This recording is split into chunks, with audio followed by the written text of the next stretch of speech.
நம்ம இதுவரையும் தேவையில்லாத கவலைகளை பத்தி பேசிக்கிட்டு இருந்தோம். ஒருவேளை சாப்பாடுக்காக கஷ்டப்படுறவங்களுக்கு நம்ம என்ன சொல்றது? ரொம்ப முக்கியமான விஷயங்க.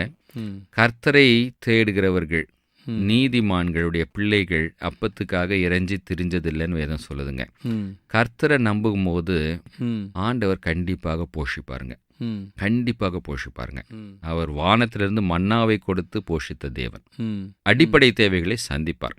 ஓ. அதில் மாற்றமே இல்லைங்க. கர்த்தரை நம்புகிறவர்கள் செழிப்பார்கள். Full stop. நம்ம கர்த்தரை உறுதியாய் நம்பணும். ம். இல்லாத நேரங்களிலும் பற்றாக்குறையிலும் உண்மையாய் இருக்க வாஞ்சிக்கணும். ம். கர்த்தருக்கு பிரியமாய் வாழ வேண்டும் என்று முயற்சிக்கும் போது கர்த்தருடைய வாழ்க்கையை மாற்றி அமைப்பாருங்க. ஓ. ம்.